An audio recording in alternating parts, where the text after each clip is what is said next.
Je m'appelle Philippe Ledrance, je suis PDG du groupe MDY. Ma société en Île-de-France, en Normandie et en Bretagne fabrique des milliers de plans de cuisine chaque année. J'ai acquis à travers le temps, bien sûr, une expertise dans les minéraux reconnue par tous les professionnels. J'ai été vice-président des marbriers façonniers de France. La raison pour laquelle j'ai arrêté dès 2013 la commercialisation des plans de cuisine en quartz de synthèse. À cette époque, nous fabriquions un plan sur deux en quartz de synthèse, ce qui était très bien parce que c'est un produit qui est facile à travailler et ça va vite. Or, j'ai reçu une mise en garde du premier fabricant européen de cette matière, nous mettant en garde sur la nocivité de cette matière lors du travail. Donc, par mesure de précaution, j'ai immédiatement arrêté la fabrication de ces plateaux.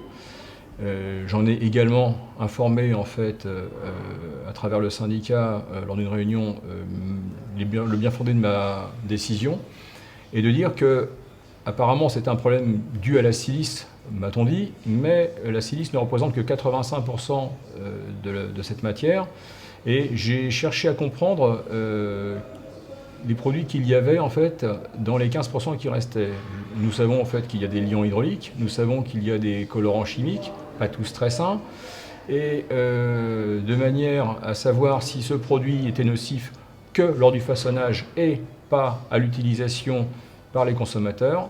J'ai voulu aller beaucoup plus loin, mais dans l'attente, j'ai tout mis en stand-by jusqu'à voir les résultats que je vais vous présenter aujourd'hui. Afin de confirmer ou d'infirmer mes soupçons, j'ai recherché pendant des mois un laboratoire qui puisse faire des recherches très précises sur les composants chimiques que contiennent les quartz de synthèse, au-delà du quartz bien sûr. Et j'ai financé à mes frais une batterie de tests auprès de l'Institut de recherche et d'expertise scientifique, donc l'IRES à Strasbourg, qui m'a sorti toutes les preuves comme quoi le quartz de synthèse est un produit qui ne peut pas être consommé, utilisé d'une manière normale, car c'est un produit qui est dangereux. Parmi les colorants chimiques et tous les liants hydrauliques que compose le quartz, l'IRES a repéré 75 produits chimiques, dont des composants organiques volatiles qui sont très connus en ce moment, des composants organiques aussi semi-volatiles. Nous avons retrouvé également des phtalates, les aldéhydes, et des hydrocarbures aromatiques polycycliques, et surtout des métaux lourds. Alors, il faut savoir que dans tous ces produits, vous avez notamment des cancérigènes de classe 1, comme le cadmium, qui a été retrouvé en quantité 1500 fois supérieure à la concentration autorisée. Vous avez aussi des perturbateurs endocriniens de classe 2, comme l'arsenic, qui a été retrouvé 6 fois supérieur à la dose normale autorisée.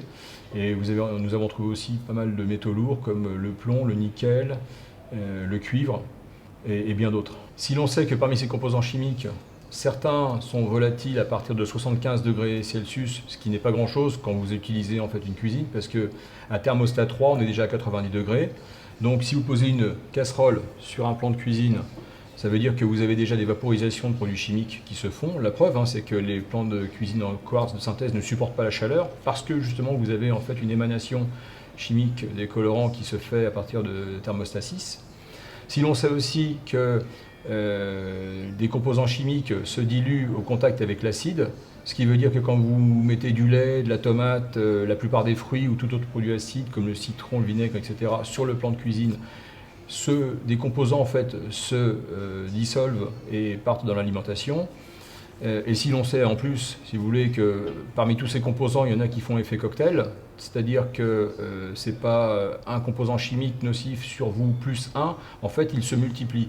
C'est-à-dire que les impacts sont beaucoup plus forts. L'effet cocktail fait que on sait très bien que dans une vie actuelle où les gens recherchent de plus en plus d'aliments bio, une vie saine, si on sait qu'on met des aliments bio sur un plan qui est aussi toxique que l'amiante, forcément il faut rester sérieux, on ne peut pas continuer à commercialiser des plateaux comme ceci.